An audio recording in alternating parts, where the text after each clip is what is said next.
Ladies and gentlemen, Capital G here, and I do have another EDH deck tech for you, but before we get to that, I want to talk a little bit about Extra Life.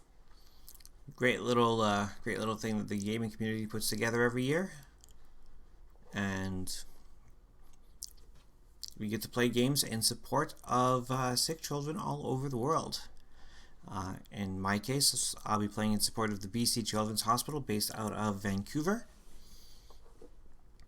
And I would definitely like to see my $100 goal achieved, 100 US dollars. I'm about halfway there.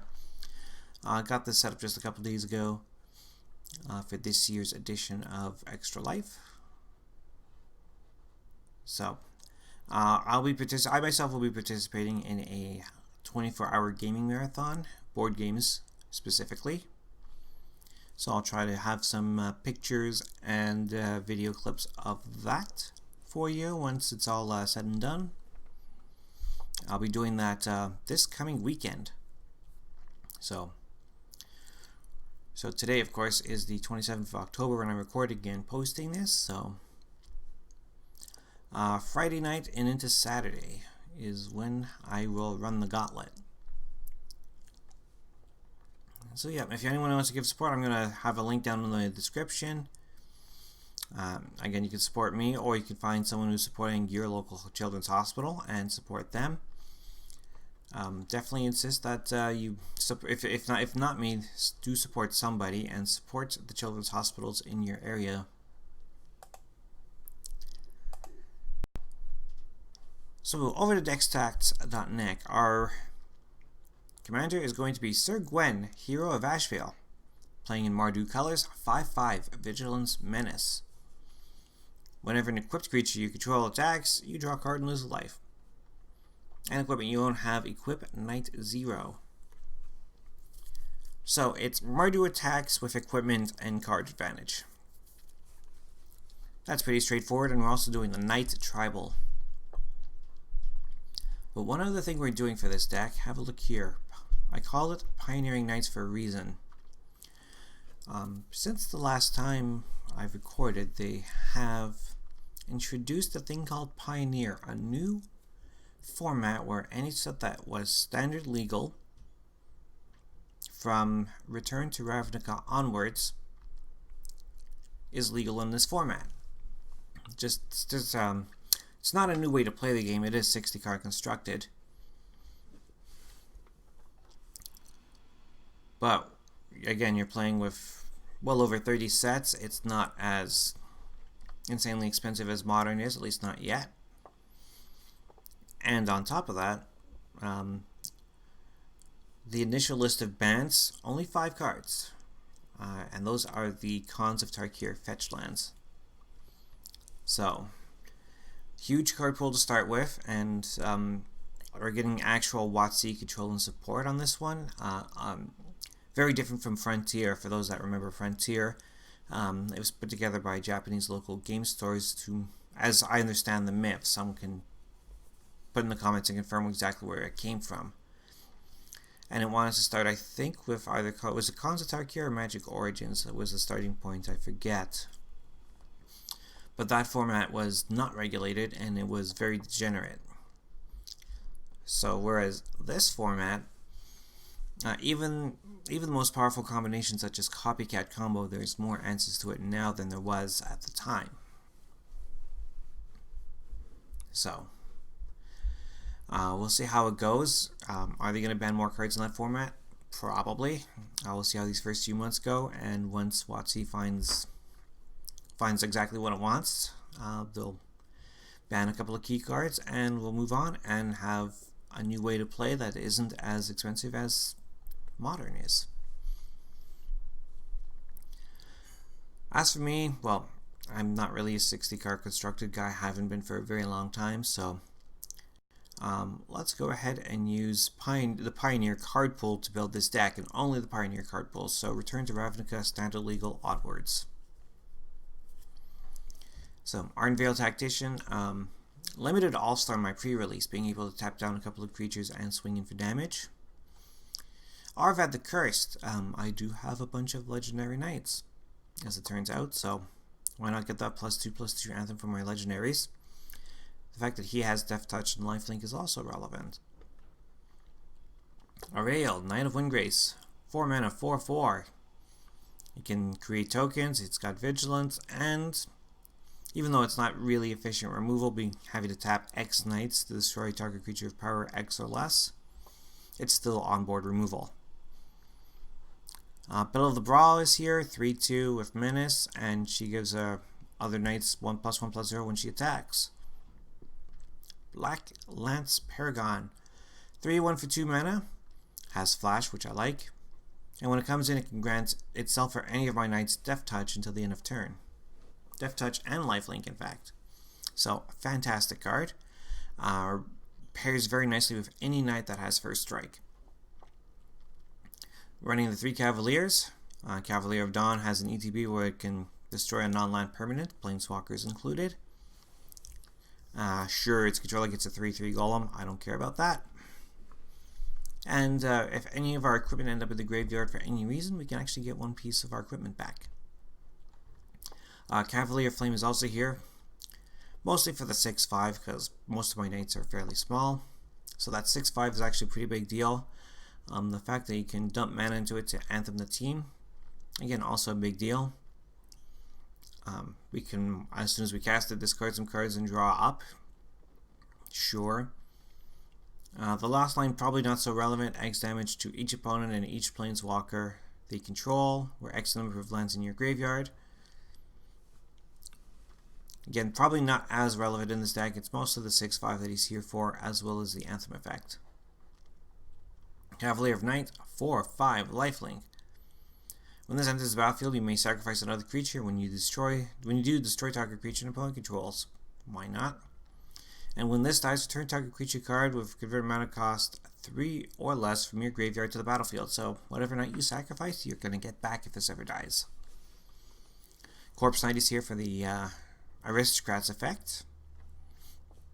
Danita, the First Strike, the Vigilance, the Lifelink, and is another way to reduce equipment cost if you don't have your commander out. Dauntless Bodyguard, the cheap and efficient 2/1, and you can actually give protect one of your creatures by naming it, and then if something were to happen to the creature you named, you can sacrifice the Dauntless Bodyguard to give it indestructible. Alenda, the Dusk Rose. I don't think she's a good commander, but she's great in the 9/9 here. She's a knight, happens to be a vampire, which will be relevant as you'll see later. And whenever another creature dies, she gets bigger. It doesn't matter who the other creature is. Any other creature dies, she gets +1/+1 counter. And when she dies, we get X/1/1 vampire tokens with lifelink, where X is her power. And of course, we're running equipment, so those +1/+1 counters are not the only way to improve her power. Embereth Shieldbreaker is here, pops an artifact on the cheap, and it gives us a 2/1 knight creature. Fervent Champion, the First Strike, the Haste 1/1 for 1. Never super playable in Commander, but equip abilities, we activate the target Fervent Champion, costs 3 less to activate, so we can equip him super cheap even without a commander. Fiend Slayer Paladin, a 2/2, the First Strike, the Lifelink, can't be the target of red or black spells opponents control. Filemere Knight, draws us a card, loses for life when fused to Profane Insight Adventure, and is a 1/1 Death Touch for 1. Inspiring Veteran gives all our other knights +1/+1, so Anthem effects, always good.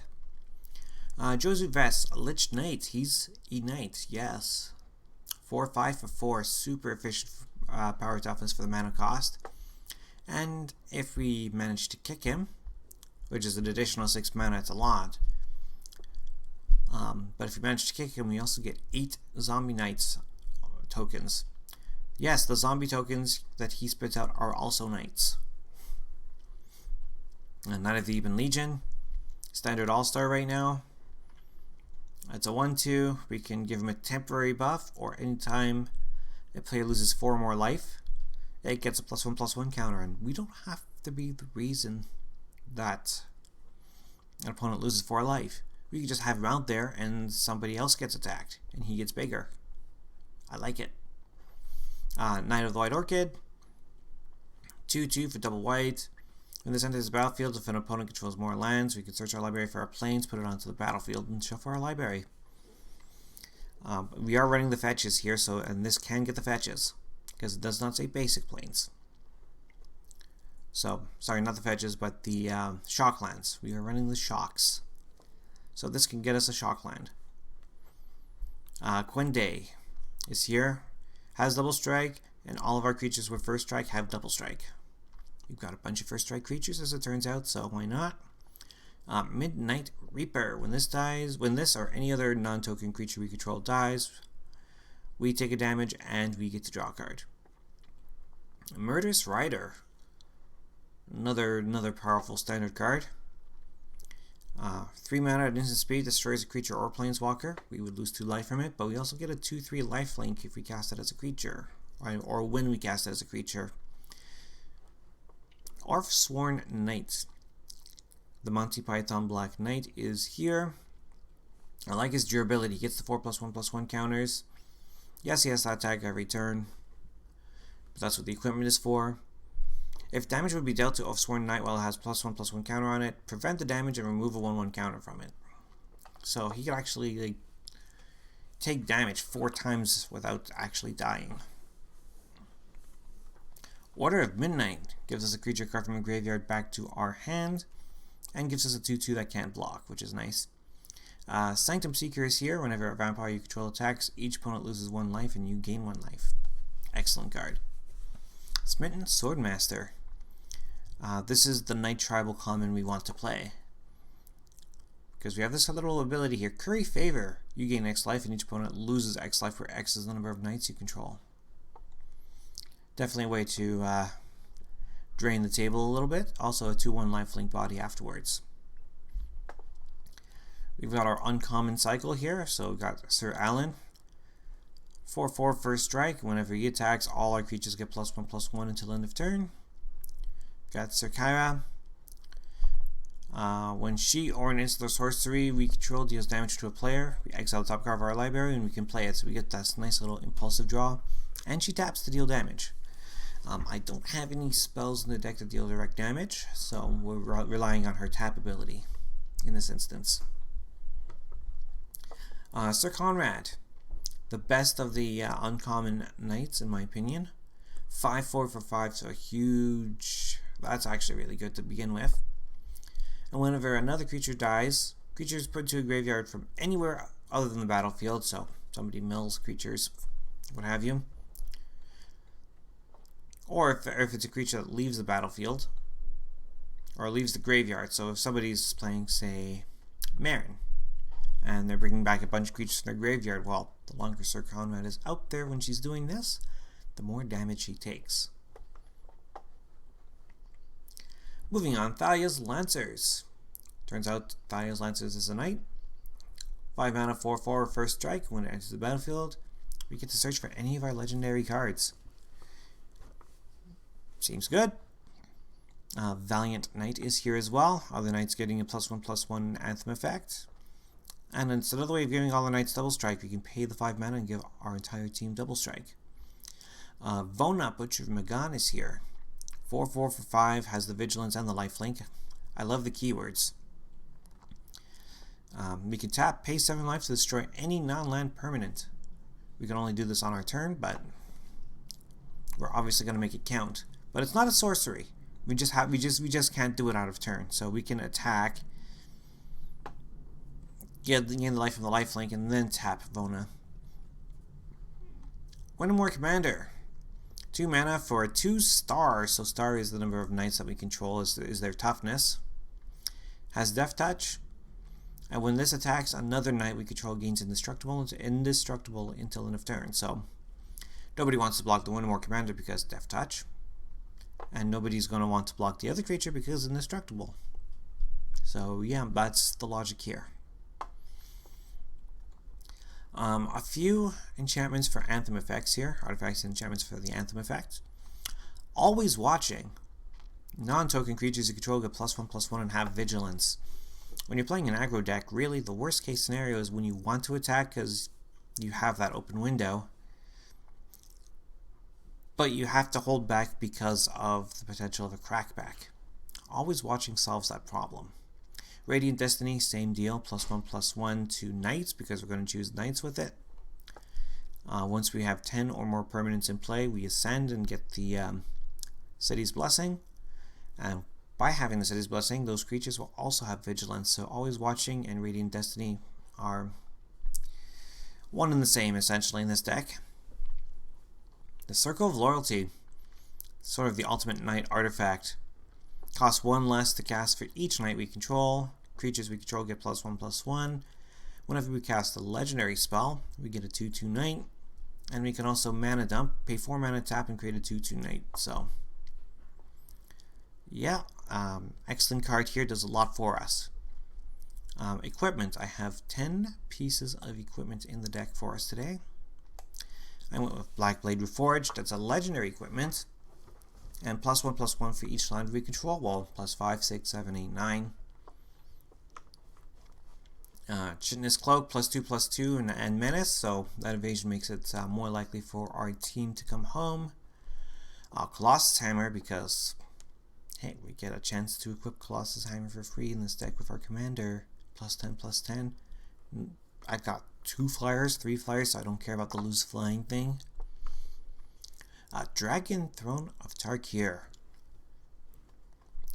This is beefy, because you'll cast it for 4, you'll equip it for 0, ignore the 3, you're going to equip it for 0, and then you're going to give your team overrun, and you can do it every turn. So even if you can't finish the game on the one swing, as long as nobody has an answer to your board states, well, this will just wear your opponents right down and knock them out. Forebearer's Blade, +3/0, Vigilance and Trample to the equipped creature. And whenever the equipped creature dies, it freely attaches to another creature we control. Godsend, equipped creature gets +3/+3. And whenever equipped creature blocks or becomes blocked by one or more creatures, we can exile one of those creatures. Okay, a little bit of overkill, but it's definitely, especially since we have a bunch of creatures with Menace, that means they have to block with 2 creatures. So, this ensures that they block with 2 creatures. One gets exiled and the other is killed with combat damage. Haunted Plate Mail is here. It's +4/+4 for 4. It's equipped 4. It's actually going to be equipped 1 or 0 basically.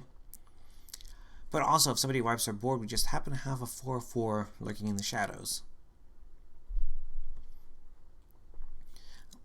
Sigiled Sword of Valerhan. Equipped creature gets +2/0, has Vigilance, and is a Knight. So, all the creatures are already Knights, so not so relevant there, but whenever an equipped creature attacks, create a 2/2 White Knight creature token with Vigilance that's attacking. So, throw the sword on someone and gets a +2 buff, gets the Vigilance, and it creates tokens. Stoneforge Masterwork is here. Your equipped creature gets +1/+1 for each other creature that shares a type with it. And Sword of the Animist. Equipped creature gets +1/+1, and whenever we attack, we get to search our library for basic land, put it onto the battlefield tapped. So this is a good way for us to ramp up in a card pool that's not so favorable for ramping outside of green. Show off the mana base here real quick. I'm using a lot of non-basics in this, but there's actually lots to choose from. We've got the castles for their incidental advantages. We're running all of the shocks. We're running the pain lands that are available to us. Command Tower is in a standard legal set, therefore it is Pioneer legal. Cliff Drop Retreat from Dominaria. Evolving Wilds is like reprinted in every second set, so prepare to see it again in, well, every set from here on out, I think. Fabled Passage. This is one I hope we see reprints of because it's already coming up to $20. But let's just pull out a basic land. It comes to the battlefield tapped. Then we get to untap that land if we already have 4 or more lands, itself included. So I'm a huge fan of this card, and I hope we see reprints on this one. Godless Shrine, Inspiring Vantage, Isolated Chapel from Dominaria, Inspiring Vantage, of course, from Kaladesh. It's a 2-color land that has the possibility of coming into play untapped if we get it early. Mana Confluence, of course, from Nyx, Journey into Nyx, gives us all of our colors untapped. Running 4 each of mountains, plains, and swamps. Mutavault is here, a little man land we can activate for 1 mana that just happens to be a 2/2 knight. Nomad Outpost is here for all of our colors. Running the Guild Gates, Rogue's Passage. Target creature can't be blocked this turn, of course. Running the Scrylands, Temple of Malice, Temple of Silence, Temple of Triumph. They're all here and all available to us. And Tournament Grounds. Taps our colorless or taps for our colors. Moving on, other instant sorceries. We're not running very many here. Ended up with only 5. Anguished Unmaking, Despark, and Wear and Tear for targeted removal. Resourceful Return lets us get a creature back from our graveyard to our hand and draw us a card if we have an artifact. And Painful Truths, it's pay 3, draw 3, lose 3. A great card drawing spell for any deck that runs 3 or more colors. Our ramp package, we have 9 rocks to help accelerate us. Arcane Signet, Boros Locket, Chromatic Lantern, the Firemind Vessel. Don't necessarily want to be ramping on 4, but if we get this on 4, then we're set for the rest of the game. We won't need anything else. Mardu Banner is here for all colors. Orzhov Locket. I do like the lockets just because, again, it gives us that ability to draw cards later in the game if we need it. Rakdos Locket is here as well. Spinning Wheel, taps for all our colors, and we can tap down a creature if we need to at some point. And Pillar of Origins, we name Knights. The 2 mana gives us all our colors. The downside to Pillar of Origins is that it's only for creature spells. So that's one thing we have to keep in mind when we play Pillar of Origins. And 3 other spells. I've got a Cigar de Zay because we're playing equipment. This gives all our equipment flash. And whenever an equipment enters the battlefield under our control, it automatically attaches to one of our creatures. Knight's Charge, cool little enchantment. Whenever a knight we control attacks, each opponent loses 1 life and we gain 1 life. And that activated ability at 8. Sacrifice the Knight's Charge to return all knight creature cards from our graveyard to the battlefield. And lastly, Audric, Lunarch Marshal. He's not a knight, he's a soldier. He loves keywords, and a lot of our knights have a lot of keywords. So, at the beginning of each combat, creatures we control gain first strike until end of turn if any creature we control has first strike. Same is true for flying, Death Touch, Double Strike, Haste, Hexproof, Indestructible, Lifelink, Menace, Rage, Skulk, Trample, and Vigilance. So yeah, we're playing a lot of keywords. Audric gets the call to help out our knights. So we're not going to use the EDH suggestions tab here because they're going to suggest cards outside of the Pioneer restriction that I played with today. But we will look at the price of the deck, and the price of the deck is mostly because of the mana base. Because we are playing the Shocks, because we are playing the Fabled Passage. You figure if you replace those 4 lands with basics, you're already trimming $80 off the price of the deck with just those 4 cards. Actually, am I accurate there? No, Blood Crypt's only 12, Fabled Passage is 18. So 10, 20, 30, 40, Mana Confluence 50. Closing it on 60 at that point, actually. So just the mana base alone has $60 of optional, shall we say. Other than that, really the only other expensive card is Arcane Signet, which has come down. It was in the mid-20s at one point, wasn't it? Now it's like 1060, and of course they'll be printing more of these Brawl decks, so yeah. Brawl is a format, by the way. I haven't had a chance to play Brawl as a format, but I will say this. Brawl as a product that we can turn into Commander decks, fantastic, because it gives us a chance to play with just new cards. and then add in a few old ones to bring it up to Commander playability. So I do like the product itself. Format I cannot judge, but I don't see anybody playing it at my local game store really. So even Oathbreaker's kind of declined at my local game store, so I feel like Commander is here to stay. I feel like it's only a matter of time before someone's like, hey, let's make a Pioneer Commander format of some sort, because people have imagination and they want to make something like that happen. I took it as a deck building challenge this time out, but who knows, maybe something like that would gather steam. We'll see. Anyways, folks, I'd like to thank you all for watching my deck tech here, and for anyone that's considering a donation to Extra Life on behalf and for the BC Children's Hospital, you have my deepest thanks, and we'll see you again next time. Bye for now.